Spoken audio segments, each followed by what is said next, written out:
राधे राधे, जय श्री कृष्णा। मैं सीमा सिंह बड़ों को चरण स्पर्श, छोटों को प्यार और बराबर वालों को नमस्कार करती हूँ। आज हम ज्येष्ठ मास में भगवान श्री राम से संबंधित सभी छोटी छोटी कहानियाँ सुनेंगे। अर्थात भगवान श्री राम का जन्म, ताड़का एवं सुबाहु का संहार, राम सीता विवाह, राज्याभिषेक की तैयारी, भरत और राम से अनुनय, दंडकारण्य में राम सीता हरण, राम और सुग्रीव मिलन, हनुमान लंका दहन, सेतु निर्माण और अंत में भगवान राम की वापसी और राज्याभिषेक से संबंधित सभी छोटी छोटी कहानियां सुनेंगे। ज्येष्ठ के महीने में सभी कथा कहानियों के साथ में भगवान श्री राम की कथाओं को सुनने का बहुत पुण्य फल मिलता है। अगर आप ज्येष्ठ मास का स्नान कर रहे हैं तो आपको भगवान श्री राम की पुण्य कथाओं को जरूर सुनना चाहिए। आइए आज मैं आपको ज्येष्ठ मास में भगवान श्री राम से संबंधित छोटी छोटी कहानियां सुनाने जा रही हूँ। आशा करती हूँ यह आपको जरूर पसंद आएगी। अगर आपको यह अच्छी लगे तो इसे ज़्यादा से ज़्यादा लाइक करें, अपने दोस्तों और रिश्तेदारों में जरूर शेयर करें ताकि उन्हें भी भगवान श्री राम की कथा कहानियों को सुनने का पुण्य फल प्राप्त हो। आइए सबसे पहले हम भगवान श्री राम का जन्म वाला अध्याय सुनते हैं। गंगा के उत्तर में सरयू नदी के किनारे अयोध्या नामक एक बहुत सुंदर नगरी थी। वहां की सुंदरता देखते ही बनती थी। विशाल सुंदर इमारतें, लोगों के भव्य भवन, चौड़ी चौड़ी सड़कें, जल से भरे हुए सुंदर सरोवर, सुंदर सुंदर बाग बगीचे, खेतों में लहलहाती हरियाली, संपन्नता और समृद्धि चारों ओर बिखरी पड़ी थी। दुख और विपन्नता का कहीं पता नहीं था। यही विलक्षण नगरी अयोध्या कौशल राज्य की राजधानी। महाराज रघु के वंशज राजा दशरथ वहां के राजा थे। वे एक कुशल योद्धा और न्याय प्रिय राजा थे। रघुकुल की रीति नीति का वे पूरा पालन करते थे। उनके राज्य में लोग मर्यादित, सदाचारी, चरित्रवान, शांति प्रिय और बुद्धिमान थे। पूरा नगर ही अद्भुत, मनोरम और विलक्षण था। राजा दशरथ की 3 रानियां थी, कौशल्या, सुमित्रा और कैकेयी। यशस्वी, सुखी, संपन्न होने के बाद भी राजा निसंतान थे। उनकी आयु लगातार बढ़ती जा रही थी। यही उनके दुख का एक कारण था। तब एक दिन राजा दशरथ ने मुनि वशिष्ठ से रघुकुल के उत्तराधिकारी के विषय में अपनी चिंता बताई। वशिष्ठ मुनि राजा दशरथ की चिंता को भांप गए। उन्होंने राजा को पुत्रष्टि यज्ञ करने की सलाह दी और कहा कि हे महाराज, आप पुत्रष्टि यज्ञ कीजिए, आपकी इच्छा अवश्य पूरी होगी। महान तपस्वी ऋष्यशृंग की देखरेख में राजा दशरथ ने पुत्रष्टि यज्ञ किया। अनेक राजा ऋषिगण पधारे। मंत्रों उच्चार और शंख ध्वनि के बीच आहुतियां दी गई। उसी समय सभी देवतागण मिलकर ब्रह्मा के पास रावण से रक्षा की याचना करने के लिए गए। रावण दक्षिण में स्थित लंका का राजा था। अपने तप के बल पर रावण ने भगवान महादेव से असीम शक्तियां प्राप्त कर ली थी। वह अत्याचारी हो गया था। उसे देवता, यक्ष, गंधर्व या असुर कोई भी नहीं मार सकते थे। देवताओं की याचना सुनकर ब्रह्मा ने विष्णु से मानव रूप में जन्म लेकर रावण का संहार करने के लिए कहा। विष्णु ने ब्रह्मा जी की बात को स्वीकार कर लिया। इधर अंतिम आहुति राजा दशरथ ने डाली। यज्ञ संपन्न हो गया। अग्निदेव ने स्वयं प्रकट होकर राजा को आशीर्वाद के रूप में खीर का पात्र दिया, जिसे उन्होंने अपनी 3 रानियों को खिला दिया। समय के अंतराल में दशरथ की मनोकामना पूर्ण हुई। सभी रानियां गर्भवती हो गई। कौशल्या ने चैत्र माह की 9वीं तिथि को दिव्य लक्षणों से युक्त भगवान श्री राम को जन्म दिया। वस्तुतः विष्णु भगवान ने ही राम के रूप में जन्म लिया था। गुरु वशिष्ठ ने सबका नामकरण किया। कैकेयी के पुत्र का नाम भरत पड़ा। सुमित्रा के दोनों पुत्र लक्ष्मण और शत्रुघ्न हुए। चारों ओर खुशियां लहलहा रही थी। बधाइयां दे रहे थे, मंगल गीत गाए जा रहे थे। चारों ओर उत्सव का माहौल था। दशरथ अति प्रसन्न थे। उन्हें उत्तराधिकारी मिल चुका था। राजा प्रसन्न, प्रजा प्रसन्न। समारोह संपन्न हो गया। दूर दूर से लोग समारोह का आयोजन किया गया। दूर दूर से लोग बधाई देने के लिए आने लगे। राजा ने सभी को अन्न, धन, वस्त्र आदि बांट कर संतुष्ट किया। धीरे धीरे चारों राजकुमार साथ साथ खेलते हुए बड़े होने लगे। वे बहुत ही सुंदर थे। वे सभी असाधारण और आकर्षक थे। जो भी देखता देखते ही रह जाता था। चारों भाइयों में आपस में अत्यधिक प्रेम था। सभी राम को अपना अग्रज मानते थे और बड़े भाई की आज्ञा का पालन करते थे। प्राय लक्ष्मण भगवान राम के साथ रहते थे। भरत और शत्रुघ्न की जोड़ी बन गई थी। चारों भाई जब थोड़े बड़े हुए तो उन्हें शिक्षा दीक्षा के लिए भेजा गया। चारों राजकुमार अत्यंत ही मेधावी थे। दक्ष गुरुजनों के संरक्षण में वे शीघ्र ही शास्त्र एवं शस्त्र विद्या में निपुण हो गए। मानवीय गुण भी उनमें भरे हुए थे। राम सबसे बड़े थे, उनमें कई गुण विद्यमान थे। वे अत्यंत ही न्यायप्रिय एवं पिता राजा दशरथ के अति प्रिय थे। आइए अब हम ऋषि विश्वामित्र के आगमन वाली कथा को सुनते हैं। समय के साथ चारों राजकुमारों ने सभी कलाओं में निपुणता प्राप्त कर ली और वे यौवन की दहलीज पर आकर खड़े हो गए। उन्हें देखकर राजा दशरथ के मन में उनके विवाह की इच्छा जागृत हुई। वे अपनी संतानों के लिए सुयोग्य वधू चाहते थे। तब एक दिन इसी विषय पर राजा अपने मंत्रियों से मंत्रणा कर रहे थे। तभी द्वारपाल ने महर्षि विश्वामित्र के आने की सूचना दी। महाराजा दशरथ ने तत्काल अपना आसन छोड़ा और द्वार पर जाकर उनका आदर सत्कार किया और विश्वामित्र को लेकर राजमहल में आए और उन्हें उत्तम आसन पर बैठाया। एक समय विश्वामित्र स्वयं बड़े ही बलवान राजा थे। बाद में उन्होंने अपना राजपाट सब त्याग दिया और संन्यास ग्रहण कर वन में जाकर आश्रम बनाकर रहने लगे। वे अपने तपोबल, शस्त्र ज्ञान और क्रोधी स्वभाव के लिए जाने जाते थे। महर्षि विश्वामित्र के स्वागत सत्कार के बाद दशरथ ने उनके आने का प्रयोजन पूछा कि हे महर्षि, आज्ञा दे, मैं आपकी क्या सेवा कर सकता हूँ। आप अपने मन की बात बताइए, उनका पूरी तरह पालन होगा। महर्षि ने कहा कि हे राजन, जो मैं मांगने आया हूँ उसे तुम नहीं दे पाओगे, वह बड़ा ही कठिन है।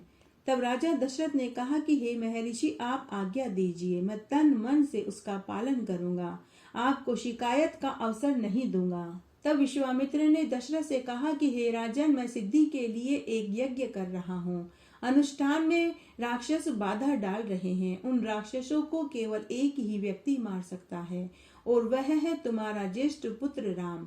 आप अपने ज्येष्ठ पुत्र राम को मुझे सौंप दीजिए, जिससे मैं अपना यज्ञ पूर्ण कर सकूं। दशरथ पर मानो वज्रपात हुआ। उन्होंने ऋषि के द्वारा राम के मांगे जाने की कल्पना नहीं करी थी। वे चिंता में डूब गए। दशरथ की दुविधा भाप कर विश्वामित्र ने कहा कि मैं राम को कुछ दिनों के लिए मांग रहा हूँ। यज्ञ 10 दिन में संपन्न हो जाएगा। पुत्र वियोग की आशंका से दशरथ त्रस्त थे। दरबार में सन्नाटा छा गया। सभी मंत्री चिंतित हो गए। दशरथ मूर्छित होकर गिर पड़े। मूर्छा टूटने पर उन्होंने विनती करी कि हे महामुनि जी, राम तो अभी बालक है। मायावी राक्षसों से वह कैसे युद्ध कर पाएगा। इससे तो अच्छा यही होगा कि आप मेरी सेना ले जाएं। मैं अपनी सेना के साथ स्वयं चलने को तैयार हूँ। महर्षि यह सुनते ही क्रोधित हो गए और वे बोले कि हे राजन, आप रघुकुल की रीति को तोड़ रहे हैं। वचन देकर आप विमुख रहे हैं। दुष्ट राक्षसों का संहार मैं स्वयं भी कर सकता था, पर मैंने संन्यास ले लिया है। यदि आप राम को नहीं देंगे तो मैं खाली हाथ लौट जाऊंगा। स्थिति बिगड़ती देखकर मुनि वशिष्ठ ने दशरथ को समझाया। उन्होंने कहा कि हे महाराज, महर्षि विश्वामित्र एक सिद्ध पुरुष हैं, महान तपस्वी तथा अनेक गुप्त विद्याओं के जानकार हैं। ये कुछ विचार कर ही आए होंगे।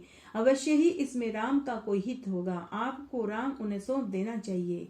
भारी मन से दशरथ ने मुनि वशिष्ठ की बात को स्वीकार कर लिया। राम को अकेले वन भेजने में दशरथ संशयित थे। दशरथ राम को अकेले वन भेजना नहीं चाहते थे। उन्होंने विश्वामित्र से लक्ष्मण को भी साथ जाने के अनुरोध किया, जिसे विश्वामित्र ने स्वीकार कर लिया। तत्काल राम और लक्ष्मण को दरबार में बुलाकर राजा दशरथ ने उन्हें विश्वामित्र के साथ जाने की आज्ञा दी। वे दोनों सहर्ष जाने को तैयार हो गए। दशरथ ने भावुक मन से दोनों पुत्रों का मस्तक चूमा और ढेरों आशीर्वाद देकर उन्हें विदा कर दिया। महर्षि विश्वामित्र ने अविलंब दोनों राजकुमारों को लेकर वन के लिए प्रस्थान किया। आगे आगे महर्षि और पीछे पीछे तीर, धनुष और तुनीर से सुसज्जित दोनों राजकुमार जा रहे थे। दोनों राजकुमारों के साथ महर्षि विश्वामित्र अयोध्या से दूर सरयू नदी के किनारे किनारे चल रहे थे। महल छूट गया, बस्ती छूट गई, धीरे धीरे सब कुछ दृष्टि से ओझल हो गया। राम और लक्ष्मण की दृष्टि बस महर्षि के सदे कदमों की ओर थी। उन्होंने एक बार भी पीछे मुड़कर के नहीं देखा। उत्साह से वे चलते जा रहे थे। संध्या हो गई। अचानक महर्षि रुक गए, पीछे मुड़े और बोले कि हम आज रात नदी के तट पर ही विश्राम करेंगे। फिर उन्होंने राम से कहा कि मैं तुम दोनों को बला अति बला नाम की विद्या सिखाना चाहता हूँ। इन्हें सीखने के बाद कोई तुम पर प्रहार नहीं कर सकेगा, उस समय भी नहीं जब तुम्हें नींद आ रही होगी। तब राम और लक्ष्मण ने नदी में हाथ मुंह धोया, महर्षि से विद्याएं सीखी और फिर तिनकों और पत्थरों का बिस्तर बनाकर वहीं रात्रि में विश्राम किया। सुबह होने पर पुनः उन्होंने यात्रा आरंभ करी। चलते चलते वे सरयू और गंगा नदी के संगम पर पहुंचे। रास्ते भर महर्षि राम लक्ष्मण को रास्ते में पड़ने वाले आश्रम, वहां के लोगों के विषय में, वृक्ष वनस्पतियों के बारे में बताते जा रहे थे। नाव से उन्होंने नदी पार करी। आगे दुर्गम जंगल था। घना इतना था कि सूरज की किरणें भी नहीं पहुंचती थी। झिंगुरों की आवाज, जानवरों की दहाड़ बड़ी ही भयावह लग रही थी। राम और लक्ष्मण को आश्वस्त करते हुए महर्षि ने कहा कि ये जानवर और वनस्पतियां तो वन की शोभा है, भय की बात नहीं है। असली खतरा तो राक्षसी ताड़का से है, जो इसी वन में रहती है। तुम्हें वह खतरा सदा के लिए मिटाना होगा। जो भी इस वन में आता था, ताड़का उसे मार कर खा जाती थी। ताड़का के भय के कारण उस वन का नाम ही ताड़का वन हो गया था। राम ने अपने धनुष पर प्रत्यंचा चढ़ाकर जोर से खींच कर छोड़ा। भयानक टंकार सुनकर क्रोधित ताड़का दौड़ती हुई आई। उसने दो बालकों को देखा तो वह क्रोध से फुफकार भर उठी। जंगल में मानो जैसे तूफान आ गया हो। धूल का घना बादल छा गया, पत्ते टूटकर उड़ने लगे। ताड़का ने पत्थर बरसाने शुरू कर दिए। राम और लक्ष्मण ने उसे अपने बाणों से घेर लिया। फिर राम का एक बाण उसके हृदय को भेद गया और वह वहीं ढेर हो गई। विश्वामित्र ने प्रसन्न होकर राम को गले से लगा लिया। उन्होंने दोनों राजकुमारों को 100 प्रकार के नए अस्त्र शस्त्र दिए और उनके प्रयोग करने की विधि भी बताई। थोड़ी दूर पर महर्षि का सिद्ध आश्रम था। रात ढलने के कारण महर्षि ने वहीं पर विश्राम करना उचित समझा। ताड़का का भय समाप्त हो चुका था। भयानक आवाजें आनी भी बंद हो गई थी। तीनों ने रात वहीं बिताई। प्राकृतिक सौंदर्य का आनंद लेते हुए अगले दिन शीघ्र ही तीनों सिद्धा आश्रम पहुंचे। आश्रम वासियों ने उन तीनों की अगवानी करी। सभी बहुत प्रसन्न हो गए। सभी राम और लक्ष्मण को देखकर बहुत प्रसन्न हुए। आश्रम की रक्षा की जिम्मेदारी राम और लक्ष्मण को सौंपकर आश्वस्त ऋषि अपने यज्ञ के अनुष्ठान में लगे। 5 दिनों तक पूर्ण शांति से यज्ञ होता रहा। राम लक्ष्मण ने यज्ञ पूरा होने तक जागते रहने का प्रण लिया। अनुष्ठान के अंतिम दिन अचानक आसमान भयानक आवाजों से भर गया। सुबाहु और मारीच नामक राक्षसों ने पूरे दल के साथ आश्रम पर धावा बोल दिया।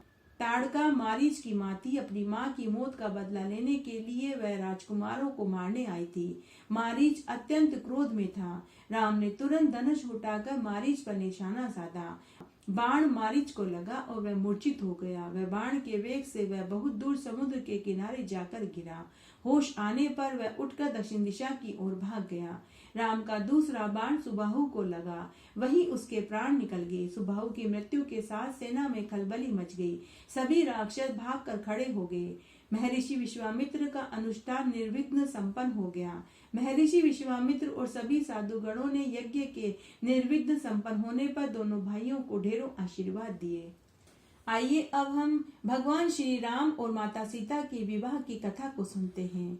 अगले दिन राम ने महर्षि को प्रणाम किया और कहा कि हे मुनिवर, अब हमारे लिए क्या आज्ञा है। महर्षि राम को गले से लगाया और कहा कि मैं चाहता हूँ कि तुम दोनों मेरे साथ मिथिला चलो। विदहराज महाराज जनक एक यज्ञ कर रहे हैं, जिसके लिए उन्होंने हमें निमंत्रण दिया है। उन्होंने अपनी पुत्री सीता के विवाह का संवर का आयोजन किया है, जिसमें सीता अपने लिए सर्वशक्तिमान साहसी वर का वरण करेगी, जो स्वयं लक्ष्मी का अवतार है। महाराज जनक के पास स्वयं भगवान शिव का दिया हुआ अद्भुत धनुष है। मैं चाहता हूँ कि तुम दोनों भी उसमें हिस्सा लो। महर्षि के साथ राम और लक्ष्मण वहां चल पड़े। मिथिला जाते समय मार्ग में उन्हें गौतम ऋषि की कुटिया मिली। वहां उन्होंने पत्थर की एक मूर्ति देखी जो वास्तव में ऋषि पत्नी अहिल्या थी, जिन्हें अनजाने में हुई एक भूल के कारण ऋषि ने शाप दे दिया था और वापस अपने रूप को श्री राम के चरणों के स्पर्श के बाद ही वे पा सकती थी। विश्वामित्र के आदेश पर राम ने उन्हें अपने चरणों से स्पर्श किया तो वह पुनः जीवित हो उठी और उन लोगों का सत्कार किया। मिथिला पहुंचने पर राजा जनक ने महल से बाहर आकर महर्षि और दोनों राजकुमारों का स्वागत किया। दोनों राजकुमारों के ऊपर से उनकी दृष्टि हट ही नहीं रही थी। विश्वामित्र ने उनका परिचय देते हुए कहा कि ये महाराज दशरथ के पुत्र राम और लक्ष्मण हैं। आपका अद्भुत धनुष दिखाने के लिए ही मैं इन्हें साथ लेकर आया हूँ। राजा जनक ने सबके ठहरने की उत्तम व्यवस्था करी। अगले दिन सभी आमंत्रित लोग यज्ञशाला में उपस्थित हो गए। राजा जनक के आदेश पर उनके अनुचर पहियों की गाड़ी पर रखे धनुष को बड़ी कठिनता से खींचते हुए दरबार में लेकर आए। धनुष को देखकर जनक ने कहा कि हे मुनिवरों, मैंने प्रतिज्ञा की थी कि जो भी इस धनुष को उठाकर प्रत्यंचा चढ़ा देगा उसी से मैं सीता का विवाह करूंगा। अनेक राजकुमारों ने प्रयास किया परंतु प्रत्यंचा चढ़ाना तो दूर, वे इसे हिला भी नहीं सके। महर्षि विश्वामित्र ने राम से कहा कि उठो, बस इस धनुष को देखो। गुरु की आज्ञा स्वीकार कर राम ने उसे नमन किया, फिर पेटी का ढक्कन खोलकर बड़ी ही सहजता से धनुष को उठा लिया और विश्वामित्र की आज्ञा को पाकर प्रत्यंचा चढ़ाने के लिए जो ही उसे दबाया, एक भयंकर टंकार के साथ धनुष बीच में से टूट गया, मानो कोई खिलौना हो। यज्ञशाला में सन्नाटा छा गया। महाराजा जनक की खुशी का ठिकाना नहीं रहा। उनकी प्रतिज्ञा पूरी हो चुकी थी। सीता के लिए वर मिल चुका था। महर्षि विश्वामित्र की अनुमति पाकर उन्होंने दशरथ के पास बारात लाने का निमंत्रण भेजा। जनकपुरी और अयोध्या में धूम मच गई। आनंद फानन में सभी तैयारियां की गई। दशरथ बारात लेकर विधेयराज जनक के यहाँ पहुंचे। जनक ने दशरथ से कहा कि हे राजन, राम ने धनुष तोड़कर मेरी प्रतिज्ञा का मान रखा है और सीता का वरण किया है। मेरी इच्छा है कि मेरी छोटी पुत्री उर्मिला का विवाह लक्ष्मण से हो जाए। मेरे छोटे भाई कुछ ध्वज की 2 पुत्रियां हैं, मांडवी और श्रुति कीर्ति। कृपया उन्हें भरत और शत्रुघ्न के लिए भी स्वीकार करें। राजा दशरथ ने तुरंत इस प्रस्ताव को स्वीकार कर लिया और बड़े ही धूमधाम से विवाह की रस्में संपन्न करवाई गई। कुछ दिनों तक रुकने के बाद बारात वधुओं और गाजे बाजे के साथ अयोध्या लौट गई। रानियों ने पुत्र और पुत्र वधुओं की आरती उतारी, मंगल गीत गाए गए, शंख ध्वनि गूंजने लगी। पूरी प्रजा उनके ऊपर फूल बरसाने लगी। कुछ दिन बाद केकई और राजकुमार युधाजीत, जो कि भरत के मामा थे, आए। भरत तथा शत्रुघ्न को ननिहाल लेकर चले गए। आइए अब हम भगवान श्री राम के राज्याभिषेक की तैयारी वाली कथा को सुनते हैं। अयोध्या से लौटने के बाद राजा दशरथ ने राम को कामकाज का भार धीरे धीरे सौंपना शुरू कर दिया। राम बड़ी जिम्मेदारी के साथ काम कर रहे थे। वे शांत चित्त, धैर्यशील, मधुरभाषी, क्षमाशील, उदार, बुद्धिमान, सत्यवक्ता, जितेंद्रिय होने के कारण प्रजाजनों के अति प्रिय हो गए थे। अब राजा दशरथ की इच्छा राम को राज्याभिषेक सौंपने की थी। राजा दशरथ भी अब वृद्ध हो चले थे। उन्होंने मुनि वशिष्ठ से विचार विमर्श कर एक दिन सभा बुलाई और कहा कि अब मैं वृद्ध हो गया हूँ। मेरी इच्छा है कि अब राम को युवराज का पद दे दिया जाए। यदि आपकी सहमति हो तो उत्तम, अगर आपकी सहमति हो तो उत्तम, अन्यथा मैं आपकी राय के अनुसार ही कार्य करूंगा। पूरी सभा ने करतल ध्वनि से राजा दशरथ के प्रस्ताव को स्वीकार कर लिया। राम के राज्याभिषेक की तैयारियां होने लगी। चारों ओर उत्साह का वातावरण था। भरत और शत्रुघ्न अपने ननिहाल गए हुए थे। एक दिन में उनका आना संभव नहीं था और राजा दशरथ इस कार्य में देरी नहीं चाहते थे। रानी केकई की दासी मंथरा ने भी राज्याभिषेक की सजावट एवं उत्सव की तैयारियां देखी। वह सजावट देखकर भौचक्की रह गई। जब उसे इस सजावट के कारण का पता चला तो वह जल भुन गई। क्रोधित मंथरा हाँफती हुई सीधा केकई के कक्ष में पहुंची। सोई हुई रानी को उठाती हुई बोली कि अरे मूर्ख रानी, उठ, यह समय सोने का नहीं है। विपत्ति का पहाड़ टूटने से पहले जाग जा, अमंगल होने वाला है। राजा दशरथ तेरे साथ छल कर रहे हैं। भरत को ननिहाल भेजकर राम को राजा बना रहे हैं। तू कौशल्या की दासी बनकर रह जाएगी। भरत राम का दास बनकर रह जाएगा। केकई राम को पुत्रवत स्नेह करती थी। उस पर मंथरा की बातों का कोई असर नहीं हुआ। वह बार बार अनेक प्रकार से मंथरा के समझाने पर मंथरा की बातों में आ गई। रोती हुई मंथरा से बोली कि अब तुम ही बताओ मैं क्या करूं। तब मंथरा ने केकई को दशरथ के दिए हुए 2 वचनों की याद दिलाई और कहा कि दशरथ से अपना वचन पूरा करने को कहो। एक से भरत के लिए राजगद्दी मांगो और दूसरे से राम के लिए 14 वर्ष का वनवास मांगो। केकई पूरी तरह से मंथरा की बातों के जाल में फंस चुकी थी। मंथरा की सलाह मानकर मेले वस्त्र पहनकर वह कोप भवन में जाकर के बैठ गई।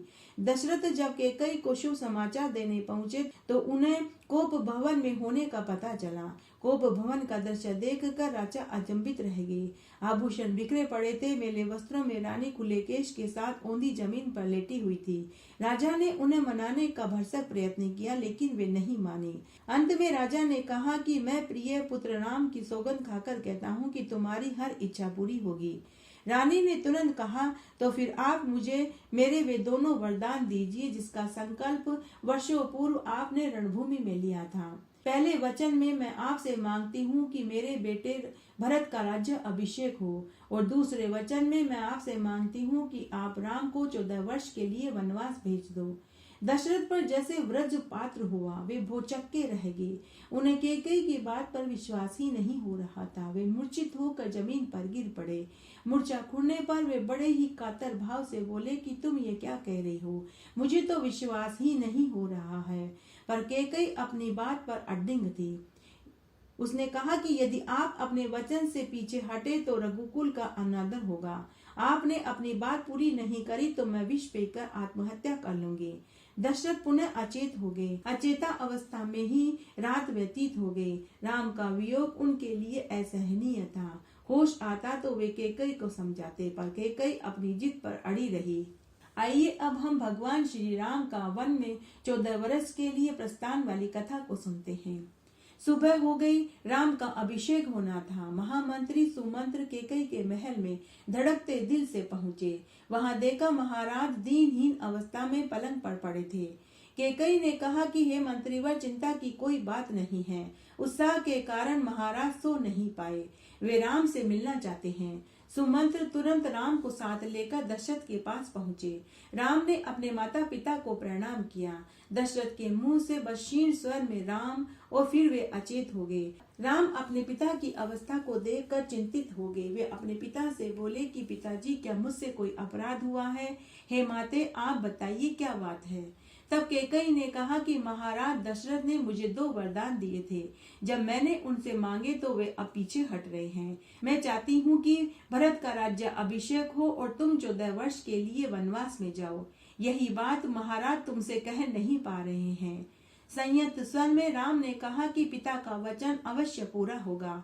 भरत का ही राज्य अभिषेक होगा और मैं आज ही वन के लिए प्रस्थान कर जाऊंगा। अपने माता पिता को प्रणाम कर राम अपनी माँ कौशल्या के भवन में गए और उन्हें परिस्थिति से अवगत कराया। वन जाने का राम का निर्णय सुनकर कौशल्या सुदबुद्ध खो बैठी। शांत लक्ष्मण क्रोध से तमतमा उठे। राम ने लक्ष्मण को बहुत समझाया कि पिता की आज्ञा सर्वोपरि है, हमें उसका उल्लंघन नहीं करना चाहिए। अपनी माँ से उन्होंने आशीर्वाद मांगा। राम कौशल्या का आशीर्वाद लेकर सीता के पास गए और वन जाने का अपना निर्णय सुनाया। सीता से माता पिता की सेवा करने का आग्रह किया और पुनः 14 वर्ष बाद मिलने का आश्वासन दिया। सीता ने भी वन जाने की मांग करी, युक्ति सम्मत तर्क दिए और कहा कि मेरे पिता का आदेश है कि मैं छाया की तरह सदा आपके साथ रहूं। अंततः राम को सीता को साथ ले जाने के लिए तैयार हो गए। लक्ष्मण तो राम की छाया थे। उन्होंने भी वन चलने का अनुरोध किया और राम की स्वीकृति मानी। सुमित्रा ने लक्ष्मण को भाई भाभी की सेवा करने का आदेश देकर विदा कर दिया। तब अंत में राम सीता लक्ष्मण वन जाने से पहले पिता का आशीर्वाद लेने गए। महाराज दशरथ दर्द से करहा रहे थे। तीनों ने दशरथ को प्रणाम कर वल्कल वस्त्र धारण कर लिए। राम सही सीता लक्ष्मण ने सबसे अनुमति मांगी और महल के बाहर की ओर चल पड़े। मंत्री सुमंत रथ के साथ तैयार खड़े थे। तीनों रथ पर सवार हुए। रथ आगे बढ़ा। रथ के पीछे पीछे सभी नगरवासी दौड़ पड़े। राम ने रथ तेज चलाने का अनुरोध किया। पुरुष, स्त्री, बूढ़े, जवान, बच्चे सभी मीलों दूर तक रथ के पीछे पीछे दौड़ते रहे। सबकी आंखें नम थी। राम भी भावुक हो गए। रथ की गति बढ़ाने को कहा। अंत में थक कर सब छूट गए और देखते ही देखते रथ सबकी आंखों से ओझल हो गया। शाम होते होते वे गंगा के किनारे शंगवेरपुर गांव में पहुंच गए। निषाद राज गुह ने उनका स्वागत किया। नदी के दूसरी ओर घना वन था। अगली सुबह महामंत्री सुमंत को समझाकर राम ने रथ वापस भेज दिया और उन्होंने नाव से नदी पार करी। अब आगे की कथा को सुनेंगे। इसके अंदर भरत और शत्रुघ्न ननिहाल से वापस अयोध्या में लौटे। राजा दशरथ को आशा थी कि सुमंत्र राम, लक्ष्मण और सीता को समझा बुझा कर वापस लेकर आ जाएंगे। सुमंत्र को अकेला वापस आया देखकर दशरथ उनसे तरह तरह के सवाल पूछने लगे। उनकी दृष्टि चारों ओर केवल राम को ही ढूंढ रही थी। सुमंत ने अत्यंत भारी मन से उन्हें बताया कि वे तीनों को नदी के तीर पर छोड़कर आए हैं। राजा दशरथ की बेचैनी बढ़ती गई। अपराध के बोध से वे महल से बाहर ही नहीं निकल पा रहे थे। अचेत हो गए और राम के जाने के छठे दिन ही उन्होंने प्राण त्याग दिए। महर्षि वशिष्ठ और मंत्रियों ने चर्चा करी। राजगद्दी खाली नहीं रखी जा सकती। सर्वसम्मति से भरत को अयोध्या बुलाने के लिए दूत भेजे गए। दूतों को घटना के विषय में मौन रहने का निर्देश दिया। भरत और शत्रुघ्न अयोध्या लौटे। दूर से ही अयोध्या नगरी उन्हें बदली बदली लगी। चारों ओर उन्हें उदासी और निरस्ता पसरी हुई दिखाई दी। सड़कें सूनी थी, बगीचे सारे उदास थे। न ही पक्षियों का कलरव था, न ही मोर नाच रहे थे, न ही कोयल गा रही थी। किसी अनिष्ट की आशंका से भरत आशंकित हो गए। भरत सीधे पिता दशरथ के भवन में गए, पर वे वहां नहीं थे। फिर वे माता कैकेयी के पास गए। माँ ने उन्हें गले से लगाया और पिता के निधन का समाचार सुनाया। भरत समाचार सुनते ही शोक संतप्त हो गए। कैकेयी ने ढांढस बंधाते हुए कहा कि पुत्र शांत हो जाओ, उठो, इस प्रकार तुम्हारा दुखी होना अनुचित है, स्वयं को संभालो। भरत उठकर अपने भाई राम के पास जाने लगे। तब कैकेयी ने उन्हें लक्ष्मण और सीता के साथ वन में जाने की बात बताई। कैकेयी भली भांति जानती थी कि भरत सीधे राम से मिलना चाहेंगे। भरत ने पूछा कि वो वनवास में क्यों गए? क्या भ्राता राम से कोई अपराध हो गया है? नहीं पुत्र, राम से कोई अपराध नहीं हुआ और नहीं महाराज ने उन्हें कोई दंड दिया है। मैंने ही इसके लिए महाराज से कहा था। मुझे इसी से तुम्हारा हित दिखाई दिया। मैं तुम्हारा अहित नहीं दे सकती थी। कैकेयी ने वरदान मांगने की पूरी कथा अपने पुत्र भरत को सुनाई। उठो पुत्र, राजगद्दी संभालो। अयोध्या का निष्कंटक राज्य अब तुम्हें ही करना है। भरत क्रोध में आपे से बाहर होते चीख पड़े और बोले कि हे माते, यह तुमने कैसा घोर अनर्थ कर डाला। तुम अपराधनी हो। वन तो तुम्हें जाना चाहिए था, राम को नहीं। पिता को खोकर, भाई से बिछड़कर मेरे लिए ये सब अर्थहीन है। मैं राजपद नहीं ग्रहण करूंगा। तुमने ऐसा सोचा भी कैसे? तुम्हारा अपराध क्षमा योग्य नहीं है। थोड़ा संयत होकर वे सीधे माता कौशल्या के पास गए और बच्चों की भांति लिपट कर रोने लगे। दुखी कौशल्या ने भरत को सांत्वना दी और कहा कि पुत्र, तुम्हारी मनोकामना पूरी होगी। तुम्हारी माँ ने तुम्हारे लिए ये राज्य सुरक्षित रखा है। जाओ, तुम उसे ग्रहण करो। बस दुखी यही है कि कैकेयी ने जो तरीका अपनाया वह अनुचित था। कौशल्या की बातों से दुखी भरत माँ के चरणों पर गिरकर रोने लगा और बोला कि माँ, मैंने यहाँ से जाकर बहुत बड़ी भूल करी है। मुझे इन बातों की कोई जानकारी ही नहीं है। मैं अपने प्रिय अग्रज राम का अहित सोच ही नहीं सकता।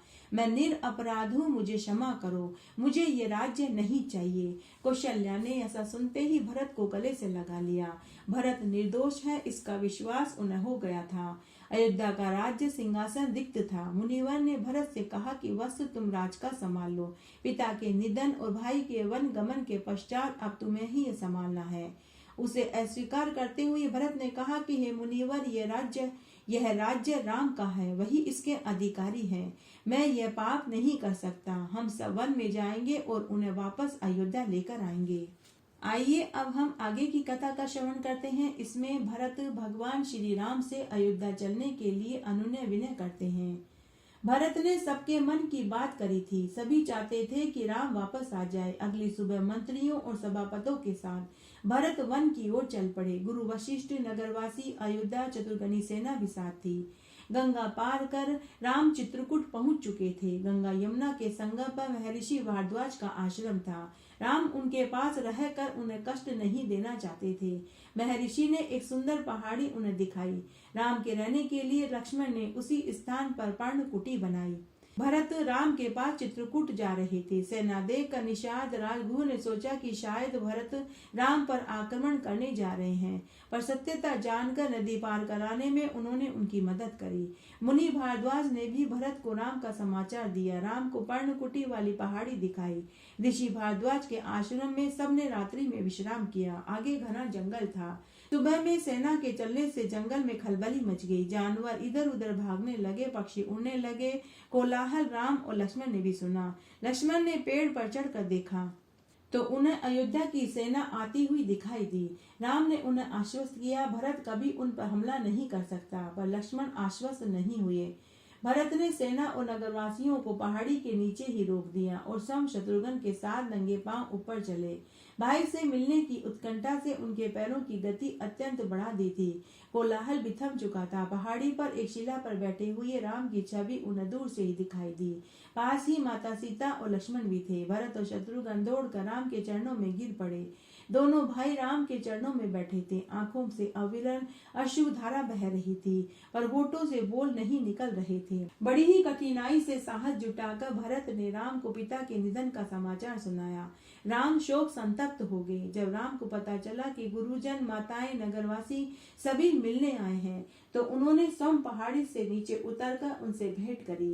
कैकेयी अपने किए पर पछता रही थी। अगले दिन भरत ने राम से राजग्रहण का आग्रह किया, पर राम ने अस्वीकार करते हुए कहा कि पिता की आज्ञा का पालन मैं अवश्य करूंगा। उनकी मृत्यु के पश्चात मैं उनका वचन नहीं तोड़ सकता।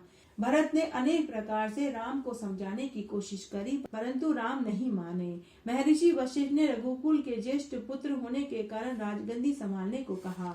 तब राम ने स्पष्ट शब्दों में कहा कि मैं पिताजी की आज्ञा का उल्लंघन नहीं कर सकता। जब भरत राम को मनाने में असफल रहे तो उन्होंने कहा कि यदि आप नहीं लौटेंगे तो मैं भी खाली हाथ नहीं जाऊंगा। आप मुझे अपनी खड़ाऊ दे दो, मैं उसी की आज्ञा से 14 वर्ष तक शासन चलाऊंगा। राम ने भरत का आग्रह स्वीकार कर लिया और उन्हें अपनी खड़ाऊ दे दी। भरत ने उन्हें अपने माथे से लगाया और कहा कि 14 वर्षों तक अयोध्या में इन चरण पादुकाओं का शासन रहेगा। राम ने सबको प्रणाम कर चित्रकूट से विदा किया। राम की चरण पादुका को धूमधाम से हाथी पर बैठाकर अयोध्या लाया गया। पूजन कर चरण पादुकाओं को राजगद्दी पर आसीन कराया गया। भरत ने भी तपस्वी के वस्त्र धारण कर लिया। वे अयोध्या छोड़कर नंदीग्राम में रहने लगे। उन्होंने जाते हुए कहा कि मेरी अब केवल एक ही इच्छा है कि इन पादुकाओं को उन चरणों में देखूं जहां इन्हें होना चाहिए। मैं 14 वर्ष तक राम के लौटने की प्रतीक्षा करूंगा। आइए अब हम आगे की कथा का श्रवण करते हैं। दंडकारण्य में भगवान श्री राम की कथा का श्रवण करेंगे। भरत के अयोध्या लौट जाने के बाद चित्रकूट की शांति फिर से वापस लौट आई थी। चित्रकूट अयोध्या के अत्यंत पास था। लोग राम से मिलना चाहते थे। राम एकांतवास में तपस्वी जीवन जीना चाहते थे। उन्होंने चित्रकूट से दूर जाना उचित समझा। राम, लक्ष्मण, सीता ने अत्रि मुनि के पास जाकर उनसे विदा मांगी। अत्रि मुनि की पत्नी अनुसुईया ने सीता को पतिव्रता स्त्री के कर्तव्यों का उपदेश देकर विदा किया। तीनों दंडक वन की ओर चल पड़े। दंडक वन में अनेक तपस्वियों और अनेक राक्षसों का वास था। राक्षस बहुधा तपस्वियों की प्रसन्नता का पारावार नहीं था। वहीं राम की मुलाकात अगस्त्य ऋषि से हुई। उन्होंने राम को आशीर्वाद स्वरूप विश्वकर्मा द्वारा रचित, विष्णु भगवान द्वारा प्रदत्त देवीय धनुष तथा बाणों से भरा हुआ तुणीर और तलवार देते हुए कहा कि विष्णु प्रदत्त इन अस्त्र शस्त्रों को मैं तुम्हें राक्षसों के विनाश के लिए देता हूँ। हम सबों के लिए वे आतंक बने हुए हैं। वन में तुम्हारा ध्येय यही होगा। अगस्त्य मुनि से आशीर्वाद पाकर तीनों आगे बढ़े। मार्ग में उनकी मुलाकात एक पत्थर पर बैठे जटायु से हुई। उनकी विशालता से सीता भयभीत हो गई। जटायु ने उन्हें प्रणाम कर बताया कि वह राजा दशरथ का मित्र है और वन में सीता की रक्षा करेगा। चलते चलते वे गोदावरी नदी के किनारे स्थित पंचवटी में पहुंचे। लक्ष्मण ने वहां एक अत्यंत सुंदर कुटिया पर्णों से बना दी। एक दिन तीनों कुटिया में बैठे प्रकृति की मोहकता का आनंद ले रहे थे। तभी लंका के राजा रावण की बहन शूर्पणखा उधर से आई। राम को देखते ही वह उनके ऊपर मोहित हो गई। उसने एक अप्सरा का रूप धारण कर लिया और राम से बोली कि हे रूपराज, मुझे तुम बहुत पसंद आए। मैं तुमसे विवाह करना चाहती हूँ और अपना शेष जीवन तुम्हारे साथ बिताना चाहती हूँ। राम उसे पहचान गए और वे मुस्कुराए और लक्ष्मण की ओर इशारा करके बोले कि हे सुंदरी, मैं विवाहित हूँ, सीता मेरी पत्नी है, तुम मेरे भाई के पास जाओ। शूर्पणखा ने लक्ष्मण के पास जाकर विवाह का अनुरोध किया। लक्ष्मण ने भी भाई की तरह उसे चकमा दिया और कहा कि तुम तो एक राजकुमारी हो, मैं ठहरा राम का सेवक, मैं तो तुम्हारे उपयुक्त हो ही नहीं सकता। शूर्पणखा वापस राम के पास जाकर सीता की ओर इशारा कर बोली कि अच्छा, तो यह है तुम्हारी पत्नी, क्या ये मुझसे भी अधिक सुंदर है? इसी के कारण तुम मुझसे विवाह नहीं करना चाहते हो? ठहरो, मैं इसे ही हटा देती हूँ। यह कहकर वह सीता पर झपटी। लक्ष्मण दूर से ही यह देख रहे थे। राम का इशारा पाते ही लक्ष्मण ने झट उसकी नाक अपनी तलवार से काट डाली। दर्द से चीखती हुई शूर्पणखा उसी वन में रहने वाले अपने भाई खर और दूषण के पास गई। खर दूषण अपनी सेना लेकर आए। इससे उनका भयंकर युद्ध हुआ। खर और दूषण का भगवान राम और लक्ष्मण के साथ भयंकर युद्ध हुआ, जिसमें वे मारे गए। राम विजयी हुए, पर कुछ राक्षस वहां से भाग खड़े हुए। अंकपन नामक राक्षस सीधा रावण के पास गया और जाकर उसे पूरी सच्चाई बताई। आइए अब हम आगे का अध्याय सुनते हैं। आइए अब हम शूर्पणखा का रावण के पास जाकर पूरी सच्चाई का वर्णन करने वाली कथा को सुनते हैं। अंकपन की बातों पर रावण सहज ही विश्वास नहीं कर पा रहा था कि दो तपस्वी भाइयों ने खर और दूषण की सेना का नाश कर दिया। उन्हें यह बात साधारण नहीं लगी। रावण कुछ सोच ही रहे थे कि तभी शूर्पणखा दरबार में आई। उसकी नाक कटी हुई थी, खून बह रहा था।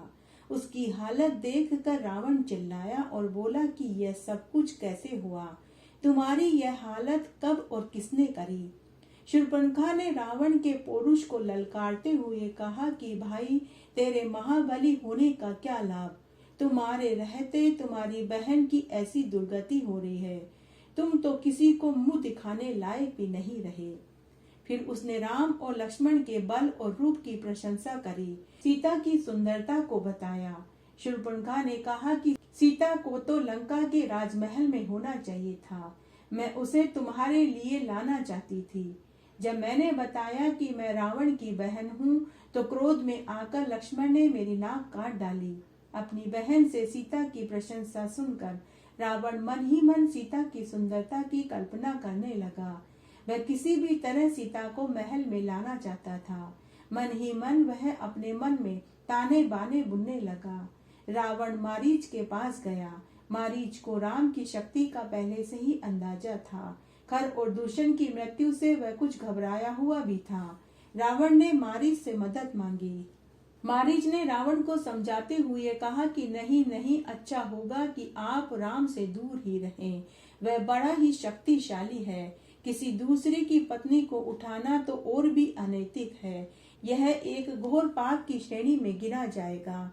रावण ने उसकी बात को नहीं माना और उसे डांटते हुए कहा, अरे मारीच, क्या तुमने शूर्पणखा के विषय में सोचा? राम से तो बदला लेना ही होगा। राम को अपनी प्रिय पत्नी से वंचित होना ही पड़ेगा। मैंने तुम्हारी बातें सुन ली, अब जैसा मैं कहता हूँ तुम वैसा ही करो, यह मेरी आज्ञा है। मारीच जानता था कि दोबारा राम का सामना होने पर वह मारा जाएगा। राम उसे नहीं छोड़ेंगे। रावण मारीच के पेशोपेश को देखकर सब समझ गया। उसने क्रोध में भरकर कहा कि वहां जाने पर संभव है कि राम तुम्हें मार डाले, पर न जाने पर मेरे हाथों तुम्हारी मृत्यु निश्चित है। उसके बाद रावण ने मारीच से कहा कि अरे मारीच, तुम सुनहरे हिरण का रूप धारण करके राम की कुटिया के पास जाओ, बाकी का काम मैं सब देख लूंगा। विवश होकर मारीच को रावण के आदेश का पालना करना पड़ा। रथ पर बैठकर रावण और मारीच पंचवटी में पहुंचे। कुटी के निकट जाकर मायावी मारीच ने सोने के हिरण का रूप धरा और कुटिया के आसपास विचरण करने लगा। रावण ने एक तपस्वी का वेश धारण करा और पेड़ के पीछे जाकर छुप गया। सीता इधर उधर घूमते हुए सोने के हिरण को देखकर मंत्र मुग्ध हो गई। उसने राम से पकड़कर लाने का अनुरोध किया। राम को हिरण पर संदेह था। भला वन में ऐसा सुंदर हिरण कहाँ से आया? संभव है किसी राक्षस की ही चाल होगी।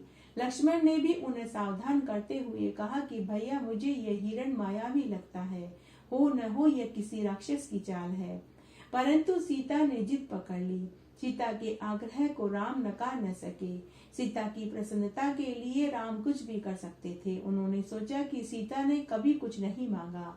प्रवास के दौरान इतनी छोटी सी चीज की इच्छा करी है, अगर मैंने उसे पूरी नहीं करी तो मेरा पौरुष को धिक्कार है। राम ने हिरण के पीछे जाने का निर्णय किया। कुटी से निकलते समय उन्होंने लक्ष्मण को कहा कि तुम सीता की रक्षा करना, मेरे वापस आने पर तुम यहीं रहना, और अपने भाई को आदेश देकर राम चले गए। राम को कुटी से बाहर आता देख सुनहरे हिरण ने लुका छुपी का खेल शुरू कर दिया। आइए अब हम सीता हरण की कथा का श्रवण करते हैं। राम को अपने पीछे आता देख कर हिरण कभी इस झाड़ी से तो कभी दूसरी झाड़ी में छिपने लगा। राम उसे सीता के लिए जीवित पकड़ना चाहते थे। इस लुका छुपी के खेल में वे बहुत दूर तक निकल गए। अंत में उन्होंने निशाना साध कर बाण छोड़ा। बाण लगते ही मारीच अपने असली रूप में आ गया। मारीच ने राम की आवाज में दर्द से करहाते हुए पुकारा, हे लक्ष्मण, हे लक्ष्मण, हे सीते, हे सीते। सीता राम की पुकार सुनकर विचलित हो गई। तब माता सीता ने लक्ष्मण को आदेश दिया कि हे भाई लक्ष्मण, तुम अपने भाई की सहायता के लिए जाओ। लक्ष्मण ने उन्हें आश्वस्त करने की हर संभव चेष्टा करी कि हे माते सीते, यह किसी मायावी राक्षस की चाल है। परंतु सीता माता ने जिद पकड़ ली। हार कर विवश होकर लक्ष्मण ने कुटिया के बाहर एक लक्ष्मण रेखा खींच दी और कहा कि हे माते, आप इस लक्ष्मण रेखा से बाहर कदापि मत आइएगा। ऐसा कहकर लक्ष्मण राम की खोज में वन में चला गया। पेड़ के पीछे छिपे हुए रावण ने जब लक्ष्मण को जाते हुए देखा तो साधु वेश में दरवाजे पर आकर भिक्षा मांगने लगे। सीता माता उसे लक्ष्मण रेखा के भीतर से ही भिक्षा देना चाहती थी, परंतु उसने किसी तरह से माता सीता को बातों में उलझाकर लक्ष्मण रेखा से बाहर खींच लिया। सीता के लक्ष्मण रेखा पार करते ही रावण अपने वास्तविक रूप में आ गया और वह बोला कि मैं लंका का राजा रावण हूँ, तुम्हारे लिए ही मैं यहाँ आया हूँ। तुम अब मेरे साथ चलो और लंका की रानी बनकर मेरे साथ रहो। क्रोधित होकर माता सीता ने कहा कि अरे धूर्त, तेरी हिम्मत कैसे हुई? मेरे पति राम अभी आते ही होंगे, तुम यहाँ से चले जाओ, अन्यथा तुम्हारा सर्वनाश हो जाएगा। रावण ने सीता की एक न सुनी और उसे खींच कर रथ में बैठा लिया और आकाश मार्ग से उड़ गया। सीता ने अथक प्रयास किया परंतु वह मुक्त न हो सकी और विलाप करने लगी। पेड़ पर बैठे जटायु ने सीता का विलाप सुना। सीता को पहचान कर उसने ऊंची उड़ान भरी, रावण पर हमला कर दिया और वह जटायु रथ से शक्त विशक्त हो गया। रावण भी घायल हो गया। क्रोध से रावण ने जटायु के पंख काट डाले। खून से लथपथ जटायु भूमि पर गिर पड़ा और अपनी सांसों को रोककर राम की प्रतीक्षा करने लगा।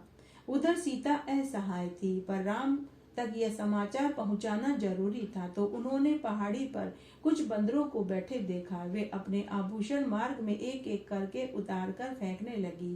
रावण ने इसे सीता का शोक समझा। इधर राम और लक्ष्मण ने सीता को कुटिया में नहीं देखा तो वे बेचैन हो गए और सीता को ढूंढने लगे, विलाप करने लगे। थोड़ी दूर उन्हें शक्त विशक्त जटायु मिला। वह अंतिम सांसें ले रहा था। जटायु ने श्री राम से कहा कि हे राम, रावण सीता को हर कर ले गया है। मैंने उसे बचाने की बहुत कोशिश करी, लेकिन रावण ने मेरे पंख काट दिए। और ऐसा कहकर वह चिर निद्रा में सो गया। राम और लक्ष्मण ने जटायु का अंतिम संस्कार किया। तभी उन्हें एक आंख वाला भयानक राक्षस कबंध मिला। वह दोनों भाइयों को खाना चाहता था। उसका ग्रास बनने से पहले ही उन्होंने उसके हाथ काट डाले। कबंध के पूछने पर राम ने अपना परिचय दिया और अपना आने का प्रयोजन बताया।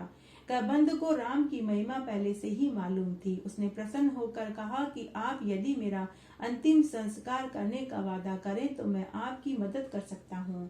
राम की सहमति पाकर कबंध ने कहा कि पंपा सरोवर के निकट ऋषि मुख पर्वत पर सुग्रीव निर्वासित का जीवन जी रहे हैं। उनकी अपार वानर सेना सीता को अवश्य ढूंढ लेगी। आप उनसे सहायता का आग्रह करें। पंपा सरोवर के पास ही मतंग ऋषि का आश्रम है। वहां उनकी शिष्या शबरी रहती है, उससे आप अवश्य मिलना। यह कहते कहते वह सदा के लिए सो गया। कबंध का अंतिम संस्कार करके वे पंपा सरोवर की ओर बढ़े। वहां मतंग ऋषि के आश्रम के पास शबरी की कुटिया मिली। शबरी ने दोनों भाइयों का स्वागत मीठे फलों से किया। उसके बाद शबरी ने सुग्रीव से मित्रता के लिए कहा। आश्वस्त राम ऋषि मुख पर्वत की ओर चल दिए। अब हम भगवान राम और सुग्रीव के मिलन वाली कथा को सुनेंगे। राम और लक्ष्मण आगे ऋषि मुख पर्वत पर पहुंचे। वहां उन्हें सुग्रीव मिला। सुग्रीव किष्किंधा के वानर राज के छोटे पुत्र थे। उनका एक बड़ा भाई था जिसका नाम बाली था। दोनों भाइयों में बड़ा प्रेम था। पिता की मृत्यु के बाद बाली राजा बना। किसी बात पर दोनों में मनमुटाव हो गया। इस तरह बाली सुग्रीव का दुश्मन बन बैठा। बाली ने सुग्रीव की पत्नी भी छीन ली। सुग्रीव जान बचाने के लिए ऋषिमुख पर्वत पर आ गया। तभी सुग्रीव ने राम और लक्ष्मण को पर्वत की ओर आते देखा तो सुग्रीव ने उन्हें बाली का गुप्तचर समझा और वह पर्वत छोड़कर भागने लगा। हनुमान ने भी उन्हें जाते हुए देखा। हनुमान ने सुग्रीव को आश्वस्त किया कि यह बाली के जासूस नहीं लगते, हमें उनके पास जाकर उनकी सच्चाई जाननी चाहिए। हनुमान वेश बदलकर वहां पहुंचे और विनम्रता पूर्वक उनके आने का प्रयोजन पूछा। राम ने विनम्रता पूर्वक सुग्रीव से मिलने की इच्छा जताई। हनुमान ने दोनों को मिलवाया। दोनों शीघ्र ही मित्र बन गए। बातों ही बातों में राम ने सीता हरण वाली बात सुग्रीव को बताई। वह एक पोटली उठाकर लाए और बोले कि वानरों ने एक स्त्री हरण की बात बताई थी। रावण इसी मार्ग से गया था। ये कुछ आभूषण हैं जिन्हें वानर उठा कर लाए थे। जरा देखिए कहीं ये माता सीता के आभूषण तो नहीं हैं। राम ने जैसे ही आभूषणों को देखा तो वे उन्हें पहचान गए और वे विलाप करने लगे। तब सुग्रीव ने उन्हें सांत्वना दी और कहा, माता सीता को ढूंढ कर लाने में आपकी मदद करूंगा। सुग्रीव ने अपने बारे में राम को बताया कि किस प्रकार उसके भाई ने उसकी पत्नी छीनकर उसे राज्य से बेदखल कर दिया। राम ने भी सुग्रीव को मदद का वचन दिया तथा खोया हुआ राज्य और पत्नी दिलाने का भी वादा किया। राम ने सुग्रीव से बाली को युद्ध के लिए ललकारने को कहा। सुग्रीव जानते थे कि बाली को युद्ध में हराना असंभव है। वे चिंतित हो गए। राम ने पुनः आश्वस्त करते हुए कहा कि मैं पेड़ की ओट में रहूंगा, मित्र तुम्हारी मदद करूंगा। बाली की मृत्यु मेरे ही बाण से होगी। योजना के अनुसार सब किष्किंधा नगरी पहुंचे। सुग्रीव ने बाली को युद्ध के लिए ललकारा। राम, लक्ष्मण और हनुमान पेड़ के पीछे छिप गए। क्रोधित बाली और सुग्रीव में मल्ल युद्ध हुआ। बाली सुग्रीव पर भारी पड़ रहा था। राम बाण लिए हुए थे पर दोनों में अत्यधिक समानता के कारण पता ही नहीं चला सुग्रीव किस तरह अपनी जान बचाकर के भागे और सीधे ऋषिमुख पर्वत पर आकर दम लिया। सुग्रीव राम पर कुपित हुए। राम ने कहा कि तुम दोनों भाइयों के चेहरे इतने मिलते जुलते हैं कि पता ही नहीं चलता कि कौन सुग्रीव है और कौन बाली है, इसलिए मैं तीर नहीं चला सका। मित्र तुम मुझे माफ कर दो। लक्ष्मण ने दूसरे युद्ध के लिए सुग्रीव को समझाकर तैयार किया और गले में माला डालकर जाने को कहा। राम ने कहा कि जाओ मित्र, इस बार चूक नहीं होगी। किष्किंधा पहुंचकर बाली को सुग्रीव ने पुनः ललकारा। सुग्रीव का यह साहस बाली समझ नहीं पाया। क्रोध में उबलता हुआ बाली सुग्रीव पर झपटा। मुट्ठियां भींच ली, हाथ ऊपर कर लिए, तभी राम का बाण उसकी छाती को चीर गया। राम, लक्ष्मण और हनुमान ओट से बाहर आ गए। राम ने सुग्रीव का राज्याभिषेक करवाया। बाली के पुत्र अंगद को युवराज का पद दिया। सुग्रीव के राजा बनने के बाद राम ने उन्हें वानरराज कहकर बुलाना शुरू कर दिया। राम किष्किंधा से लौट आए। वर्षा ऋतु के कारण लंकारोहण कठिन था, इसलिए अभी जाना स्थगित किया गया। आइए अब हम सुनते हैं कि कैसे वानर सेना ने माता सीता को ढूंढा। वर्षा ऋतु बीत गई। राम सुग्रीव की प्रतीक्षा कर रहे थे। सीता को ढूंढने में विलंब हो रहा था। दुर्भाग्यवश राजकाज में उलझकर सुग्रीव राम को दिया हुआ अपना वचन भूल गए, राग रंग में उलझ गए। हनुमान ने सुग्रीव को राम का दिया हुआ वचन याद दिलाया। सुग्रीव ने तुरंत वानर सेना को एकत्रित करने का आदेश दिया। इस कार्य के लिए सेनापति नल को चुना गया। 15 दिन और व्यतीत हो गए। राम को चिंता सताने लगी। लक्ष्मण ने सुग्रीव को उसका वचन याद दिलाने के लिए धनुष पर प्रत्यंचा चढ़ाकर डोरी खींच कर छोड़ी। धनुष की टंकार से सुग्रीव कांप उठे। उन्हें राम को दिए हुए वचन की फिर याद आई। तारा ने तत्काल राम से जाकर क्षमा मांगने के लिए कहा। सुग्रीव ने हनुमान को वानर सेना एकत्र करने का आदेश दिया और राम से मिलने गए। सुग्रीव ने राम से मिलकर अपनी चूक के लिए क्षमा मांगी। राम ने उन्हें क्षमा कर दिया। तभी वानर सेना आ गई। साथ में जांवंत भी थे और भालू भी थे। हजारों दिग्गज हनुमान, नल, नील, अंगद सभी एकत्रित हो गए। सीता को ढूंढने की योजना बनाई गई। वानरों की 4 टोलियों को अलग अलग अलग बांटा गया। अंगद दक्षिण दिशा जाने वाले दल के नेता बने। नल और नील हनुमान भी उनके साथ थे। राम चाहते थे कि सेना भेजने से पहले चतुर और बुद्धिमान दूतों को भेजा जाए। राम और सुग्रीव की जय जयकार करते वानर अपनी अपनी निर्धारित दिशाओं की ओर चल पड़े। दक्षिण जाने वाले दल से उन्होंने हनुमान को पास बुलाया और अपनी अंगूठी उतारकर उन्हें देते हुए कहा, उन्हें यह अंगूठी देना, इसे देखते ही वह समझ जाएगी कि तुम मेरे ही दूत हो, तुम्हें मैंने ही भेजा है। अंगद और हनुमान अपनी टोली लेकर दक्षिण की ओर गए। चलते चलते वे समुद्र के किनारे पहुंच गए। आगे जल ही जल था। समुद्र अत्यंत गहरा था। लहरों की आवाज कंपा देने वाली थी। थक कर वे वहीं बैठ गए। उनका साहस जवाब देने लगा। सभी वानर सेना वहां बैठकर चर्चा करने लगे। अंगद ने हिम्मत बंधाते हुए कहा कि राम की सेवा में प्राण भी चले जाए तो कम है। जटायु ने भी अपने प्राण दे दिए, फिर हमें भी पीछे नहीं हटना चाहिए। अभी वहां एक विशाल गिद्ध वहीं छिपा बैठा था। वह जटायु का भाई संपाति था। जटायु का नाम सुनते ही वह सचेत हो गया। वानरों के आने का प्रयोजन जानकर बोला कि सीता को रावण लंका ले गया है। सीता तक पहुंचने के लिए आपको समुद्र पार करना होगा। वहां पहुंचने का एकमात्र यही रास्ता है। सीता की खबर मिलते ही वानरों की खुशी का ठिकाना नहीं रहा। पर कठिनता यह थी कि समुद्र को कैसे पार किया जाए। अंगद उदास हो गए। लक्ष्य सामने था परंतु कठिन परेशानी थी। संपाति वृद्ध था, इतना उड़ नहीं सकता था। वानर असमंजस में थे कि वापस जा नहीं सकते और आगे कैसे जाएं। जामवंत ने देखा कि हनुमान एक किनारे चुपचाप बैठे हैं। जामवंत जानते थे कि हनुमान के पास अपार शक्ति है। वे वायु पुत्र हैं, पवन पुत्र हैं, बस उन्हें अपनी सोई शक्ति को जगाना है। जामवंत उठे और हनुमान के पास गए और बोले कि हे हनुमान, उठो, आपको जाना होगा। अपनी शक्ति पर भरोसा रखो, यह कार्य मात्र आप ही कर सकते हैं। सबकी आंखें अब हनुमान पर टिक गई। जामवंत हनुमान की सोई शक्ति जगाने में सफल हो गए। हनुमान ने उठकर अंगड़ाई ली और एक ही छलांग में महेंद्र पर्वत पर पहुंच गए। उन्हें राम का कार्य करना था। राम को प्रणाम किया, पर्वत को कसकर पैर से दबाया और हाथ उठाकर छलांग लगाई। अगले ही पल में वे समुद्र के पार उड़ रहे थे। पैर के दबाव से कई समुद्र दरक कर टूट गए। वे सब समुद्र में जाकर के गिरे।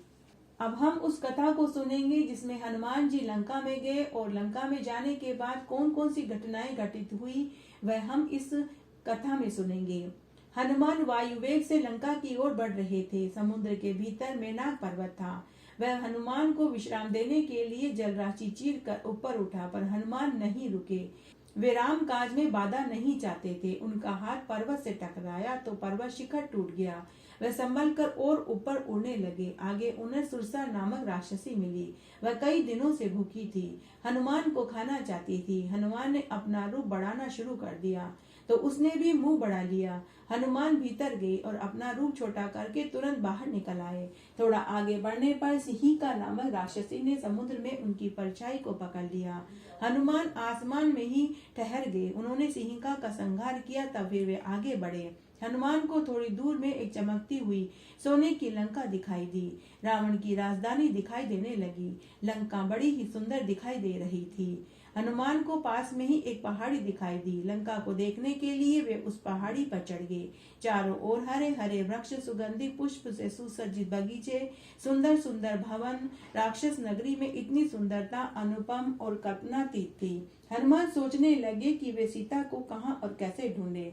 दिन के उजाले में लंका में प्रवेश करना उचित नहीं लगा। समुद्र तट पर बैठकर शाम ढलने की प्रतीक्षा करने लगे। शाम ढलने पर हनुमान ने लंका नगरी में प्रवेश किया और वृक्षों और डालियों से कूदते फांदते वे नगर के बीच पहुंच गए। रावण का राजमहल वहीं था। हनुमान ने सोचा कि शायद सीता को रावण ने महल में छिपा कर रखा हो। पहरेदारों से बचते बचाते वे भीतर गए। एक एक कर महल के सारे कमरे देख डाले। रावण के कक्ष में भी गए, परंतु सीता नहीं मिली। अंतःपुर के बाहर रावण का रत्न सुसज्जित सुंदर रथ खड़ा था। तभी उनका ध्यान अंतःपुर में लगी वाटिका पर गया। शायद सीता वहां हो, पर इतनी खुली जगह में वे वहां उन्हें भला क्यों रखेंगे। निराशा से घिरे हनुमान एक पेड़ पर छिप कर बैठ गए। उन्हें कोई नहीं देख सकता था, परंतु वे सबको देख सकते थे। रात होने आई। ध्यान से देखा तो राक्षसियों ने एक दुर्बल, उदास, शोकग्रस्त स्त्री को घेर रखा था। हनुमान ने सोचा कि शायद यही माता सीता होगी। हनुमान सीता से मिलने को उग्र थे। तभी उन्हें रावण आता दिखाई दिया। रावण सीता को तरह तरह के प्रलोभन देने लगे। भय से कांपती सीता ने रावण का तिरस्कार कर दिया। रावण ने कहा कि हे सुमुखी, तुम डरो मत। मैं तुम्हारी इच्छा के विरुद्ध तुम्हें स्पर्श भी नहीं करूंगा। मैं तुम्हें रानी बनाना चाहता हूँ। तुम्हारे पास और 2 महीने का समय है। तुम अगर इस महीने में मान जाओगी तो अच्छा होगा।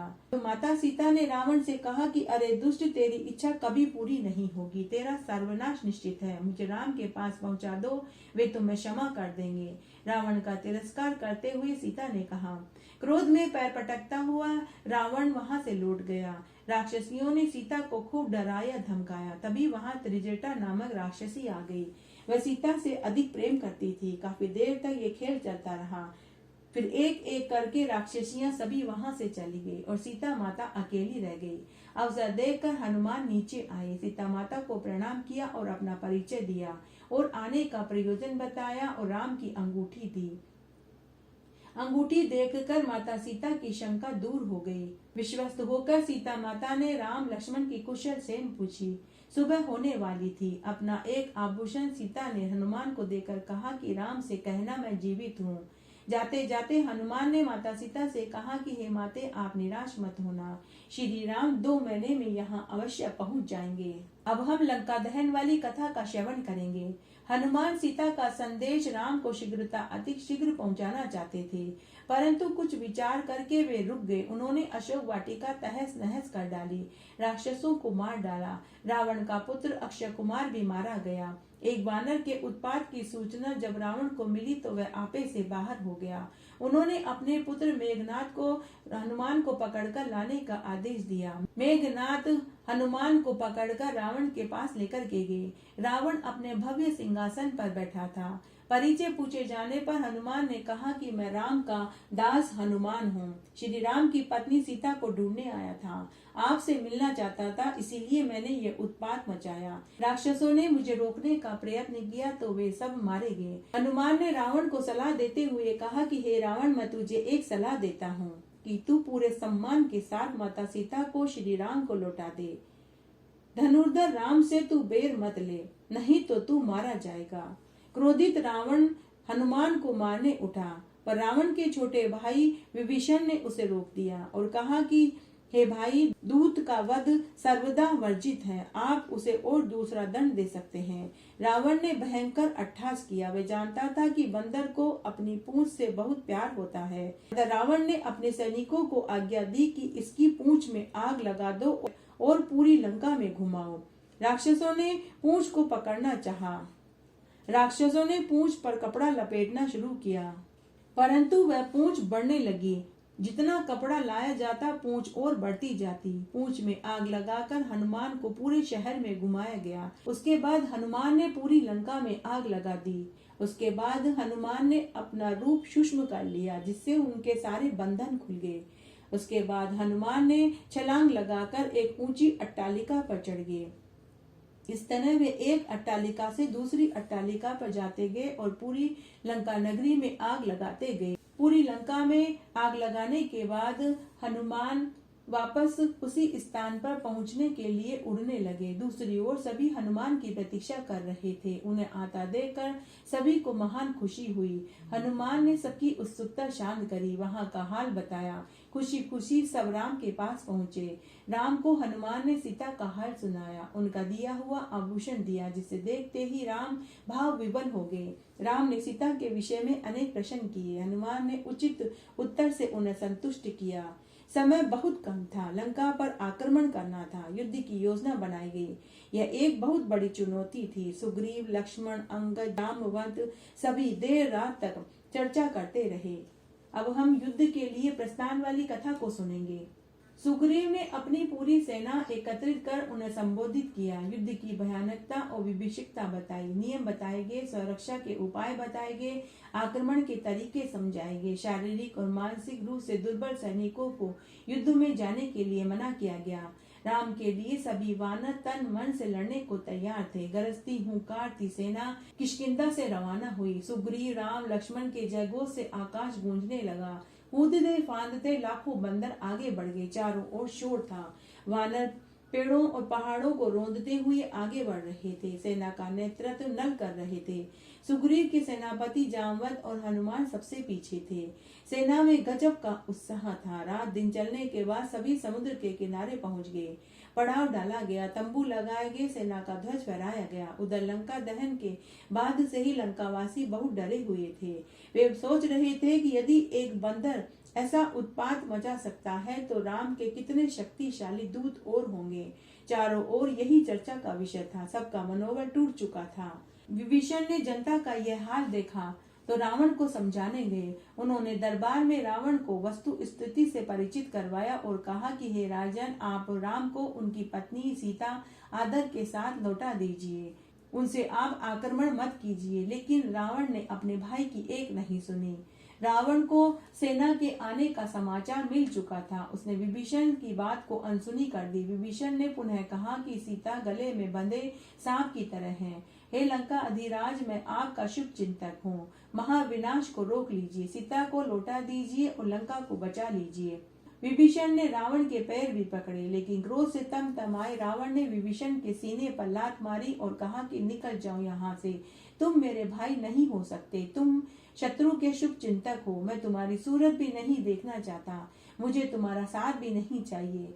अपमानित विभीषण ने अपने 4 सहायकों के साथ लंका को अंतिम प्रणाम किया और राम के पास मिलने के लिए चल पड़ा। समुद्र पार करके जब वह शिविर की ओर बढ़ने लगा तो पहरेदारों ने उन्हें देखकर राक्षसों के आने की सूचना दी। राम की सेना में खलबली मच गई। वानरों ने विभीषण को सुग्रीव से मिलवाया। निडर विभीषण ने कहा कि हे वानरराज, मैं विभीषण रावण का छोटा भाई हूँ। राम की शरण में आया हूँ। कृपया आप मुझे मेरे भगवान से मिलवा दीजिए। विभीषण के चेहरे पर भय बिल्कुल भी नहीं था।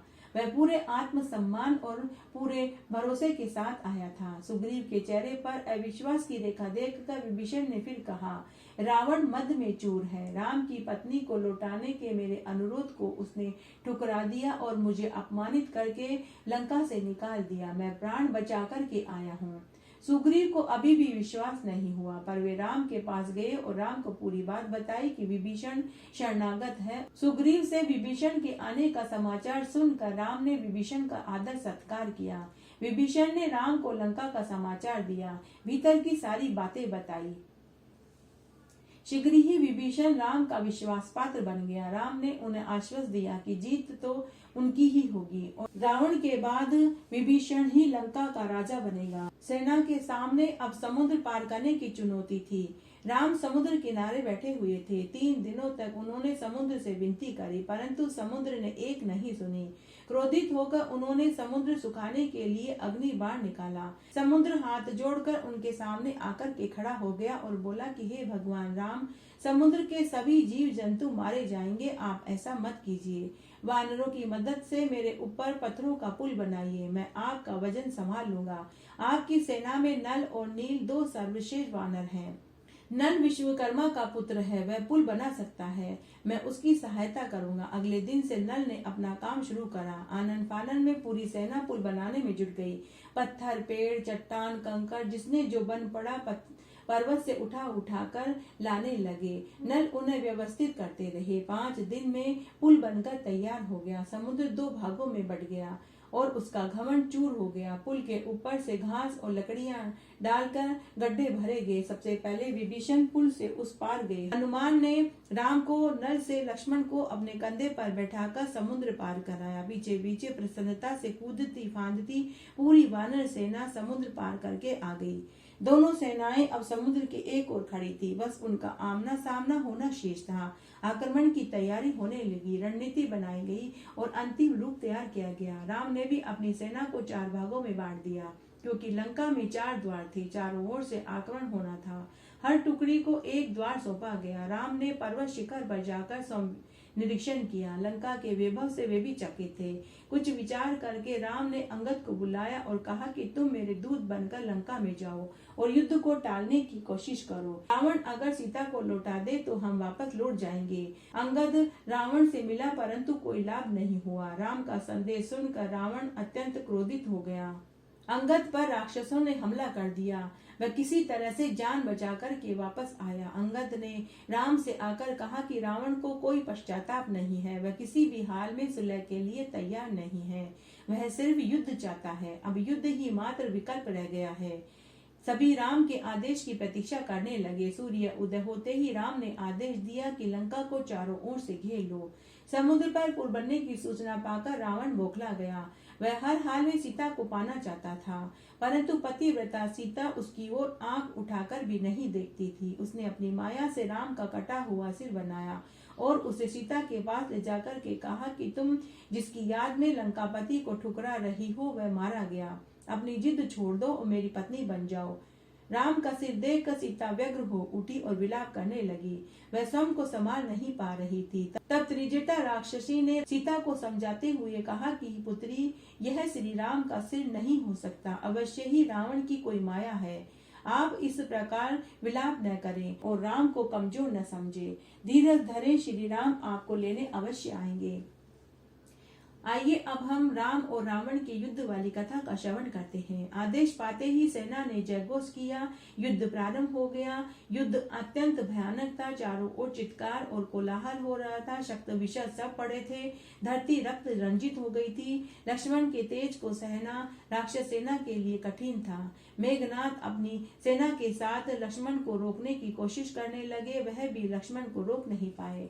उसे जब अपने प्राण संकट में लगे तो उसने शक्ति बाण चलाया। बाण सीधे लक्ष्मण की छाती में लगा और वे मूर्छित होकर गिर पड़े। संध्या हो चुकी थी। मूर्छित भाई को देखकर राम चिंतित हो गए। जामवंत के कहने पर हनुमान लंका से सुषेण वेद को लेकर आए। उन्होंने सुदूर पर्वत पर मिलने वाली संजीवनी बूटी का नाम बताया। हनुमान औषधि लाने गए, लेकिन वे संजीवनी बूटी को न पहचान पाए तो पूरा पर्वत ही उठा लाए। सुषेण वेद के उपचार से लक्ष्मण स्वस्थ हो गए। वानर दल में फिर से ऊर्जा का संचार हो गया। उधर रावण को राम की शक्ति का अंदाजा हो चुका था। वह अपने भाई कुंभकर्ण को युद्ध के लिए जगाने गया।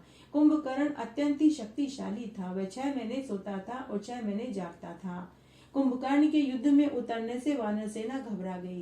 वे उसे रोक नहीं पा रहे थे। उसने हनुमान और अंगद को भी घायल कर दिया। राम और लक्ष्मण ने एक दूसरे को देखा। दोनों भाइयों ने बाण चलाकर उसे मार डाला। रावण को कुंभकर्ण पर बड़ा गर्व था। उसके मारे जाते ही वह हताश हो गया। तब उसने अपने पुत्र मेघनाथ को भेजा। अगले दिन पुनः युद्ध प्रारंभ हुआ। क्रुद्ध मायावी मेघनाथ भयंकर युद्ध कर रहा था। वानर सेना हताश होती जा रही थी। यहाँ तक कि उसने राम को भी नागपाश में बांध दिया। क्रोधित लक्ष्मण ने उसे चुनौती दी और दोनों में युद्ध होने लगा। बहुत देर तक युद्ध होता रहा। लक्ष्मण को भारी पड़ता देखकर मेघनाथ माया से अदृश्य हो गया। अजय के लिए यज्ञ करने चला गया। तब विभीषण ने गुप्त मार्ग बताया। लक्ष्मण, हनुमान, अंगद तथा अन्य वानरों के साथ वहां गए। वानरों ने कूद कूद कर यज्ञ का ध्वंस कर दिया। लक्ष्मण के बाण से मेघनाथ वहीं मारा गया। ज्येष्ठ पुत्र मेघनाथ की मृत्यु ने रावण को अंदर तक हिलाकर रख दिया। वह विलाप करने लगा। उसके स्वयं युद्ध भूमि में जाने के अतिरिक्त अब और कोई विकल्प नहीं बचा था। रावण क्रोध से फूफाड़ते हुए रणभूमि में आया। उसके उग्र रूप का सामना कोई नहीं कर सकता था। जिधर मुड़ता था भगदड़ हो जाती थी। वानर सेना को भागते देख लक्ष्मण सामने आए। वह अभेद दीवार बनकर खड़े हो गए।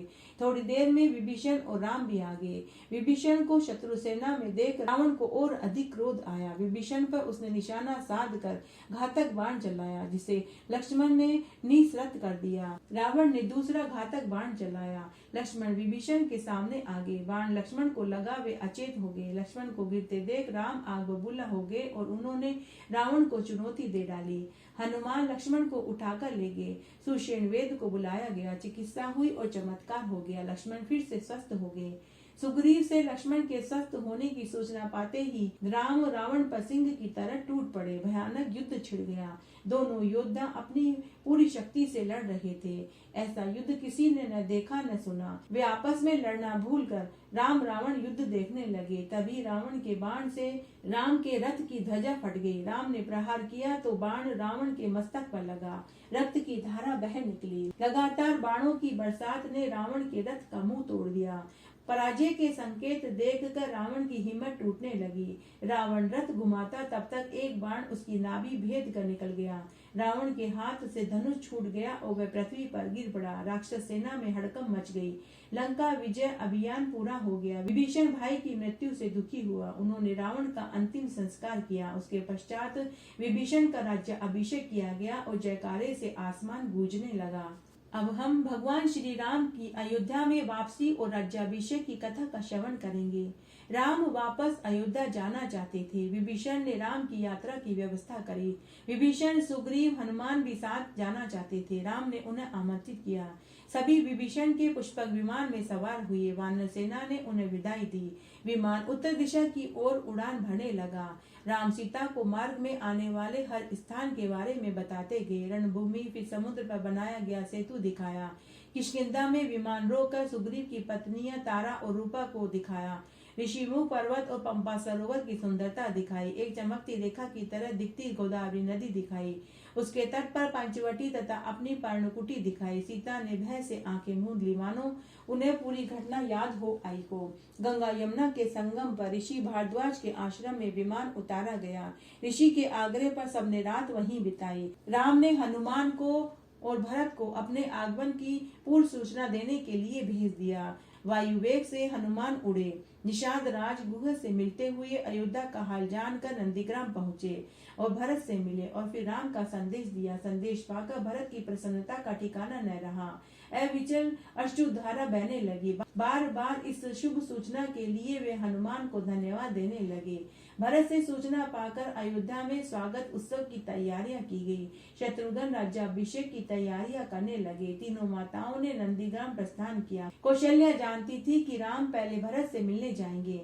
अगली सुबह पुष्पक विमान नंदीग्राम में उतरा। भव्य स्वागत किया गया। भरत को राम ने गले से लगाया। माताओं को प्रणाम किया। भरत ने दौड़कर खड़ाऊ लाकर राम को पहनाया। मिलन का यह दृश्य बड़ा ही अद्भुत था। खुशी से सबकी आंखें नम थी। राम, लक्ष्मण और माता सीता को राष्ट्रीय वस्त्र पहनाए गए। सबने अयोध्या के लिए प्रस्थान किया। अयोध्या नगरी किसी दुल्हन की भांति सजी हुई थी। 14 वर्ष के बाद उनके प्रिय राम वापस आए थे। माताएं, मुनिगण सभी प्रसन्न थे। नंदीग्राम में ही भरत ने राम को राज्य सौंप दिया था। राजमहल पहुंचने पर मुनि वशिष्ठ ने घोषणा करी कि कल सुबह भगवान श्री राम का राज्य अभिषेक होगा। पूरी अयोध्या फूलों से सजी हुई थी। चारों ओर दीपक जले हुए थे। अगले दिन राम का राज तिलक हुआ। सोने के रतन जड़ित सिंहासन पर राम और सीता बैठे। लक्ष्मण, भरत और शत्रुघ्न उनके पास खड़े थे। हनुमान ने राम के चरणों की शरण ली और मंगलाचार हुआ। माताओं ने आरती उतारी। प्रजाजनों को उपहार दिए गए। राम ने सीता को बहुमूल्य हार दिया। सीता ने अपने गले का बहुमूल्य हार अपने सर्वप्रिय हनुमान को दे दिया। पूरे शहर तथा घर घर को प्रकाशित किया गया। आज भी इस दिन को दीपावली के रूप में मनाया जाता है। धीरे धीरे सभी अतिथि लौट गए। विभीषण लंका चले गए। सुग्रीव किष्किंधा चले गए। हनुमान राम के साथ वहीं रह गए। राम ने लंबे समय तक अयोध्या पर राज किया। राम की न्यायप्रियता से सभी बहुत प्रसन्न थे। सभी निरोगी थे, सुखी थे और उनका राज्य राम राज्य के नाम से जाना जाने लगा। इस तरह आज हमने ज्येष्ठ मास में भगवान श्री राम की संपूर्ण कथा का श्रवण किया। आशा करती हूँ यह आपको जरूर पसंद आएगा। मेरे साथ बने रहने के लिए आपका धन्यवाद। आगे आने वाली कथा कहानियों के लिए भी आप इसी तरह मेरे साथ बने रहें। धन्यवाद।